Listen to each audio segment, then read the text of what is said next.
Bueno, esta es la clase que me han pedido acerca de Honoré de Balzac, ¿no? Es un escritor, como ustedes saben, muy prolífico.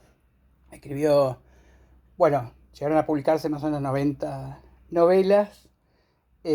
Además, él había empezado. Ahora vamos a contar bien su vida. Va a ser mucho más sobre su vida que sobre su obra, ¿no? Esta clase.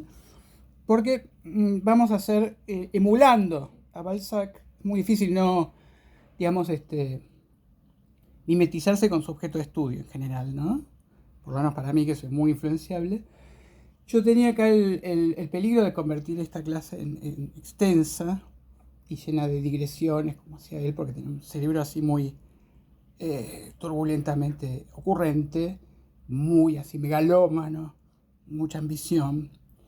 Entonces decidí orientarla de otra manera. O sea, si bien estoy, por supuesto, en contra de los biografismos, porque muchas personas tienen una vida muy similar y eso no explica nada, acá hay muchas cosas que podemos hacer, sobre todo emulando la manera en que él se, digamos, desdobló en sus personajes. Creó muchísimos, ¿no? Tenía unos muñequitos a los que iba como... cuando morían los eliminaba para acordarse que los había matado. Escribía a una velocidad impresionante, en general acosado por las deudas, ¿no?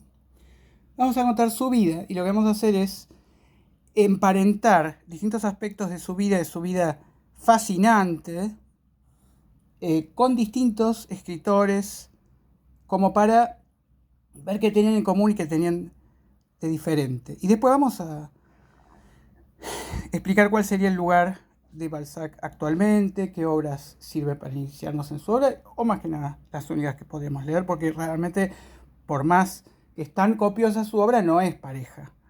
Él, vamos a emparentarlo a muchos autores. Yo me acuerdo que conocí en persona, Abelardo Castillo, conocí en persona a César Aira. César Aira me dijo que no puede dejar de escribir, que no es por cuestiones de... Ustedes saben que no es que él publica en pequeñas editoriales. Si ustedes y yo abrimos un editorial, a los 5 minutos tenemos a Aira tocándose el timbre, por una de sus estrategias de publicar en un paisano de cada pueblo, pero él no puede dejar de escribir y no corrige. Entonces él lo que dice, yo me doy cuenta, pero corrijo los errores de esta novela en la próxima. Abelardo Castillo, burlándose de la cantidad de libros que escribió el recientemente premiador en España, Aira, decía, bueno, es como Balzac, es como Balzac. Y la verdad que no es una buena burla, por varios motivos. Primero que en realidad las novelas de Aira generan una atmósfera, están como vaciadas de peripateia, de argumentos. Mientras que Balzac era un genio para los argumentos. Por más que uno finalmente puede decir, todas las novelas de Balzac hablan un poquito de lo mismo, de las ambiciones, de la codicia, de cómo la pasión, a través de los mecanismos sociales que nos esclavizan, nos termina frustrando. Es el tema, pero lo hace de un modo también con una capacidad analítica, como para describir en un fresco muy abarcativo la sociedad de su época, pero como no lo hace desde un punto de vista moralista, es interesante porque él ya vive en una época que es fariseica, es mucho menos, digamos, libertina, que incluso la época, uno podría decir, bueno, Rousseau, Diderot, Voltaire, los grandes idealistas eran serios. No, no, eran infinitamente más pícaros, digamos. La parte erótica, por ejemplo, eh, de su obra, sí es increíblemente liberal, es decir, aparece, bueno, hay una novelita que es la que comenta Barthes con SZ, y que es una de los tantos capítulos de la comedia humana, donde aparece un castrati, ¿no? Entonces ahí está como reelaborado Pygmalion. Ustedes recordarán que Bernard Shaw la hizo famosa, mejor dicho, le hizo famosa a Audrey Hepburn, eh, es decir, un hombre que esculpe a una mujer de acuerdo a cómo se la imagina. Bueno, ahí eran lingüistas que enseñan a una florista a hablar como una dama, ¿no? En el caso de él, es mucho más como lacaniano, uno se enamora de sus propias creaciones. Bueno, es muy interesante, se puede empezar a leerlo por ahí. En general es un autor muy fácil de leer, porque además nace en ese momento el folletín y él escribía así él empezó escribiendo novelas que hoy en día llamaríamos novelas de aeropuerto, novelas comerciales, novelas así truchísimas para un público vasto en el sentido de larga. Y él entonces dominó también como todo lo que podía atraer a las clases bajas, digamos. Así que él abarcó en su pintura de la época eh, todas las napas. Él era una revista, él tenía un profundo deseo de pertenecer a la aristocracia. Él buscó siempre mujeres ricas que funcionaban como mecenas mayores que él, porque él, vamos a empezar desde el principio, desde su nacimiento. Él nace en 1799, no es, desde el principio, él dice, desde antes que naciera mi madre me odiaba, dice él, no es recibido por su madre con infinito amor. Ahora bien, esto no lo vuelve a él, porque aquí lo podríamos comparar con Schopenhauer. Ustedes saben que Schopenhauer tiene una madre que, bueno, no se lleva bien, pero la madre lo despreciaba, se burlaba de él. Cuando Schopenhauer gana un premio en de la Academia Danesa de Filosofía por un texto brillante que se llama La cuádruple raíz del principio de razón suficiente, la madre dice, es un libro de ontología, siempre lo denigra, lo denosta, y Schopenhauer se vuelve completamente misógino, ¿no? Ustedes saben que habla de la señora en Alemania como el mono de Benarés, como que semejante ser inferior no debe ser considerado con reverencia. Mientras que, a diferencia, hay algo muy interesante, que es que a Balzac logra como, si bien es realista, pertenece a toda esta escuela, ahora vamos a hablar un poco de eso, él ve a la humanidad analíticamente, pero sin involucrarse emocionalmente tanto. Es decir, él logra entender los sentimientos de los demás y comunicarlos y sentir una empatía. No es irónico como Jane Austen. Por ejemplo, Jane Austen comprende las ambiciones de una mujer, sus esclavitudes también, pero tiene una especie de encantador ironía. No, él es como una especie de, realmente como si fuera este científico que Émile Zola quería que fuera, que el novelista fuera un científico, ¿no? Entonces, ningún químico se pelea con el nitrógeno. Entonces, hay que ser un científico.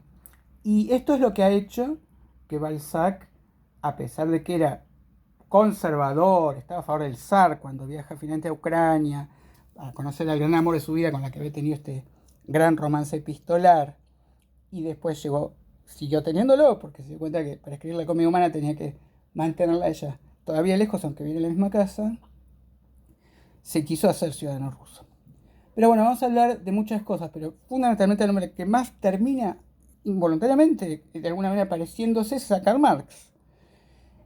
Toda esta ambición, la necesidad de cuando Marx pide todo el tiempo guita prestada, es incapaz de generar un mango él, gasta mucho más de lo que tiene, y dice, bueno, pero yo me casé con una persona de la aristocracia, de Alcurnia, ¿no? De abolengo, y necesito ir de vacaciones a Punta del Este, no vamos a ir a Punta Lara y todo así. Bueno,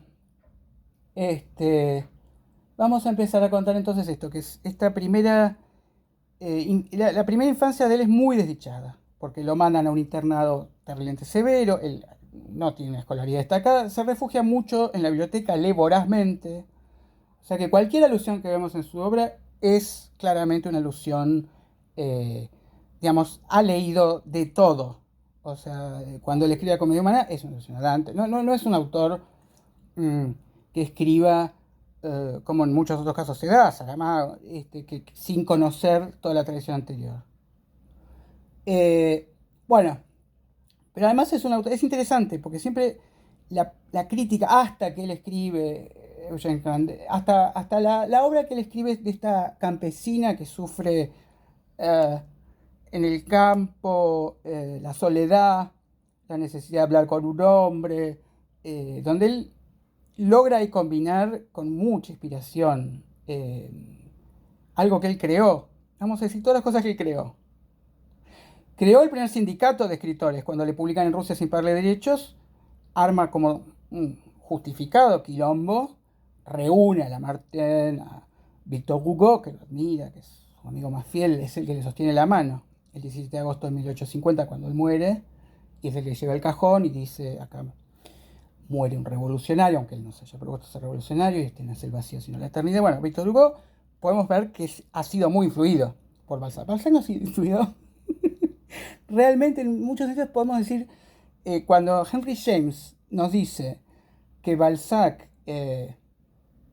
viene después de Shakespeare en cuanto a la creación de personajes del mundo, uno dice, bueno, en muchas veces es mejor que Shakespeare, porque Shakespeare se olvida, los personajes que murieron vuelven. Hay muchos aspectos, y en la creación de argumentos Shakespeare digamos, no inventaba ningún argumento.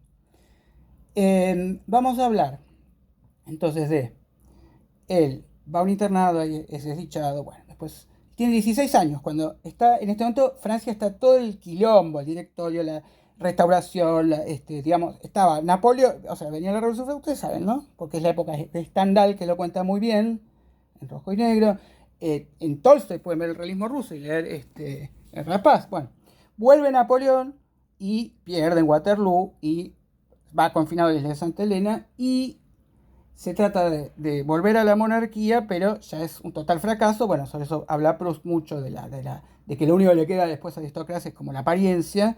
Y Balzac habla muchísimo de esto de aparentar, la necesidad de aparentar. Y él vivió toda su vida aparentando, fingiendo un enorme éxito económico, inflando cualquier pequeño éxito económico que tenía, lleno de deudas, pidiendo todo el tiempo guita para empresas destinadas al fracaso, pero más que nada al fracaso no eran malas las ideas. Por ejemplo, una de las primeras cosas que primero le comunica a su padre que no va a ser abogado, ni ebrio ni dormido. En eso se parece a Marx, que también tenía el mandato paterno de ser abogado. Bueno. Entonces, un amigo dice, ¿por qué no hacemos estas bestsellers, estas novelas baratas? Escribimos cosas de porquería, pero nos llenamos de guita. Y él escribe con 2 seudónimos, tiene éxito comercial, no de crítica. Y crece su ambición, él quiere la gloria, él quiere el guita. Realmente él está obsesionado por la guita, no por la calidad literaria. Él intenta distintas cosas para hacer guita. Termina, digamos, siendo un poseso de la escritura, tomando 52 cafés por día, escribiendo 16 horas por día, y haciendo que se peleen editores entre sí para cobrarles más, para que le paguen más, pero él es un gran derrochador. En eso lo podemos comparar mucho a Oscar Wilde, por varios motivos también, porque Oscar Wilde también quiere ingresar a la sociedad siendo un plebeyo, y la sociedad nunca lo acepta, la sociedad patricia nunca lo... Es decir, realmente Marqués de Queensbury le gana el juicio, pero no es realmente, ¿no? Por fingir que es sodomita, como dice, o sea, no era realmente porque era gay, porque los jueces que lo condenan eran gay, era porque era como el atrevimiento arrogante de un pata sucia, ¿no? Cabecita negra, bueno. Honoré Balzac es muy rústico, es muy provinciano, y es muy...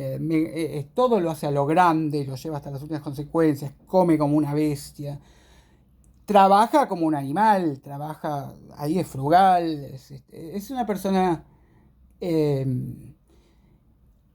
es interesante también para pensarlo desde el punto de vista de la inspiración y la teoría judeocristiana y la teoría marxiana, ¿no? De la praxis y la freudiana, de las pulsiones. Él era podemos decir como el caso de Aira, que no sabe corregir, porque en realidad él lucha hace una fuga adelante permanente contra el vacío, contra el aburrimiento. Entonces, cuando ya tiene un texto suyo, en lugar de pulirlo y dedicarse a un trabajo que es bastante más, digamos, decorativo, ancilar, él furiosamente escribe algo nuevo, mejor. Las mejores obras suyas son las más corregidas, pero él pagaba las correctas. Entonces él tenía los editores, tuvieron una paciencia bárbara, algunos los mandaron a cagar. Hubo los impresores decían, solo vamos a hacer una obra de Balzac por día, después nos dedicamos a los demás, porque era insoportable, porque le traían las pruebas, le traían la obra que ya estaba lista para ser impresa, la corregía, le agregaba cosas, le sacaba cosas. Bueno, la primera cosa que le escribe, un homenaje a su madre muy hermoso, es una mujer, tal como era su madre, ¿no? Una madre había sido muy severa con él, muy dura, pero con ella habían sido mucho más. O sea, él es víctima de una víctima, ¿no? Entonces, él la comprende. La habían casado con un hombre mayor, o sea, el hombre tenía 50 años, ella tenía 18.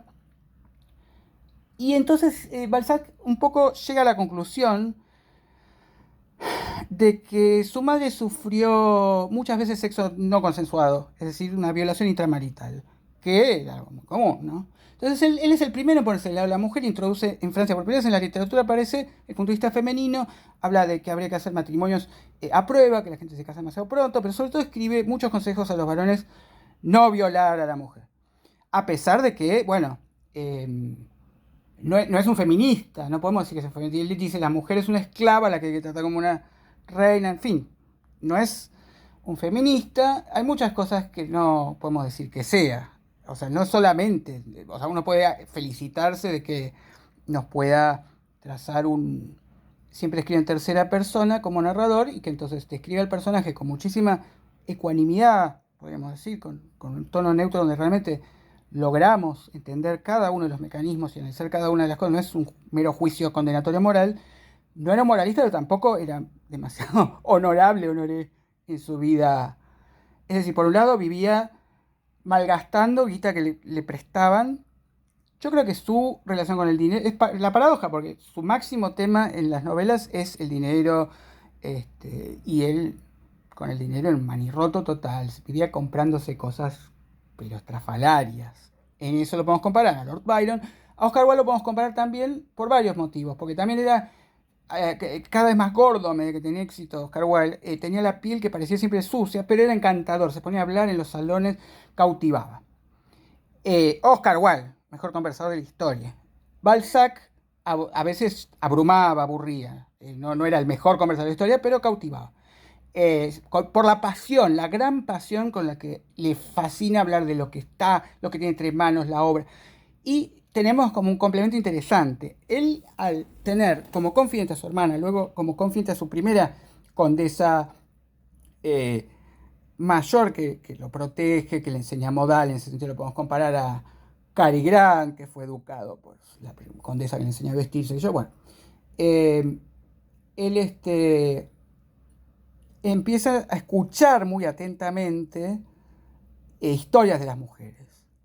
Y entonces se escribe personajes femeninos de una manera fabulosa. En ese sentido se puede comparar a Woody Allen y cómo Diane Keaton le enseñó a ver desde el punto de vista femenino. Y en ese sentido es interesante porque cuando uno te cuenta la biografía de un autor es porque dice este tipo escribe de manera disfrazada sobre sí mismo, es autográfico. No. Balzac escribe sobre las mujeres que le cuentan las historias y escucha las historias. Y entonces, por primera vez, bueno, en esta de la campesina hay un genial, porque viene un tipo, ella está sola, de repente viene un hombre y ella entonces le sirve café y le sirve azúcar, le sirve una cucharada, era carísimo el azúcar, y decide servirle otra cucharada. Y Balzac, otra de las cosas que creo es la primera novela de suspenso, pero hace suspenso con si le va a servir otra cucharadita de azúcar, con todos los problemas que le van a traer eso y cómo la van a retar. Es fascinante. En ese sentido, es como lo que se podía decir de Maurice Leblanc después, para decir que era superior a Gaston Leroux, ¿no? El Misterio del Cuarto Amarillo está mejor escrito que todo el señor Pimpi. Sin embargo, mucho más apasionado y nos mantiene mucho más en vilo.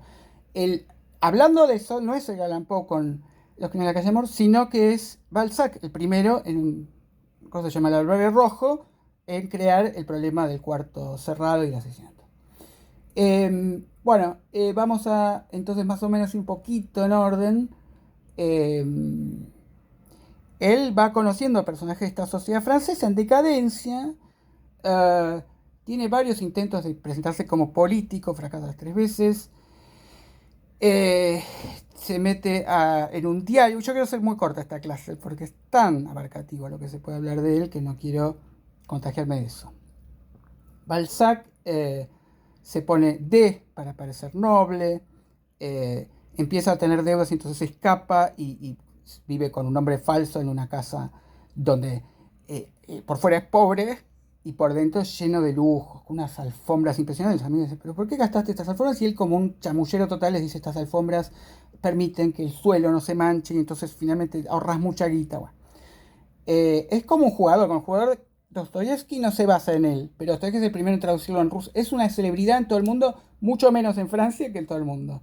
En Italia es recibido como un héroe, en Rusia. Bueno, recibe muchas cartas, 200.000 cartas de admiradoras después de su primer libro que se llama Fisiología de un matrimonio, donde habla de lo que siente la esposa, la mujer, no le habían dado voz a la mujer hasta ese entonces, ¿no? Entonces muchísimas mujeres se sienten profundamente identificadas y le escriben, soy una admiradora, recibe muchísimas cartas. Y uno siempre dice, pero ¿cómo llegó a escribir tanto Balzac?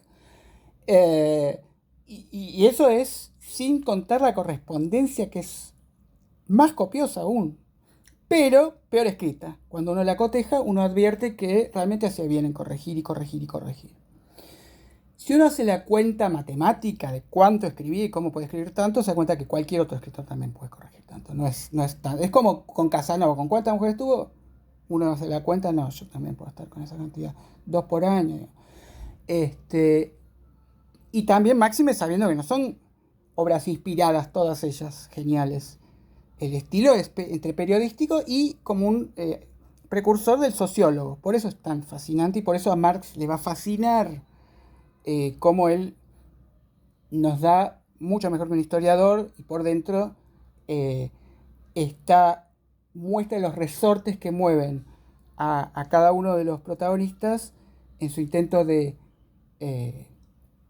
triunfar económicamente y la hipocresía de la sociedad. Bueno, ese es el gran tema y digamos, uno leyendo a Balzac se convence mucho más que con Marx de hacer la revolución socialista. Hay una obra que se llama La obra de arte malograda, que es él escribe para lo que él cree que es su hijo, porque él tenía muchísimas emociones. Él es una persona que comprende cuánto puede dañar socialmente al prestigio de una mujer en esa época, que se digan, es una trola, y es enormemente discreto. Él estuvo con más mujeres de Casanova, pero así como era terrible. Pero no, de esto no se informa, de esto nunca decía nada a nadie. Incluso, no quería perjudicar su cortejo a las grandes amelitas de Fortabat, de Madame Roque. O sea, él no quería decir, bueno, mientras vos no me das bola, acá mi ganado. No. Él dejaba que toda Francia, que era muy chismosa, siempre fue, creyera que él era impotente o que era gay. Bueno, no le molestaba no fanfarronear en absoluto con sus conquistas sexuales. Eso es lo que le permitía estar con mujeres casadas, todo eso, pero la parte económica, donde él vivía fracasando empresa tras empresa, eso lo podemos comparar con otros empresarios, escritores empresarios. Mark Twain, que escribió la biografía del general Grant, con eso sí se enriqueció, pero después hubo muchos fracasos. Dickens también muy interesado en la guita. Bueno, pero hizo muchas cosas, Balzac. Vamos a rápidamente decirlas, 23 minutos. Rápidamente. Primero quiso publicar las obras completas de Molière, las obras completas, para que eso iba a tener un gran éxito, porque la gente iba a tener las obras completas. Bueno, lo hace, fracasa porque la letra es ilegible, chiquitísima. Él nunca hace autocrítica. Entonces le da culpa de la sociedad, la culpa de su mamá, qué sé yo. El primer libro que escribe es una mujer de 18 años que tiene que soportar, ya dijimos, como que homenajea a su mamá, la comprende, ¿no? En toda su obra también la mujer es superior al varón. Esto también hay que decirlo, es interesante. Bueno, así que en muchos sentidos es precursor de muchas cosas. Él quiere hacer una granja. Tengo que irme ahora a una clase. Bueno, quiere hacer una granja donde los escritores Théophile Gautier, George Sand, la escritora que escribe con un seudónimo varón, van a cultivar zanahorias, para mostrar que un escritor no puede vivir, cómo puede ser que este lugar de mierda ocupe un escritor, y todos ustedes ahí luciéndose si no hacen un carajo. Entonces él quiere, para llevar eso a un ridículo extremo, hace una granja de escritores que fracasa, no crece un carajo. Y la gran ambición de él era hacer el productor de ananás, porque el ananá, como en inglés dice incluso, la palabra rey está en en la palabra, ¿no? El ananá es considerada la fruta, se había descubierto, ¿no? En América era considerada una fruta muy, muy cara, muy valiosa. Bueno, está lleno de idiotes, de acciones increíblemente locas. Pasa una semana en la cárcel por no ir al ejército, vive escapando de los acreedores. Eh, Vamos a rápidamente ir cerrando, lamentablemente, ¿no? Pero no quiero ser tan desmesurado, excesivo. ¿Qué les recomiendo empezar leyendo? Bueno, por ejemplo, La piel de Zapa es interesante. Ahora hablemos un poquito del aspecto de la escuela literaria del realismo, ¿no? Pues se lo critica. La crítica suele decir, Flaubert escribe bien, Balzac no.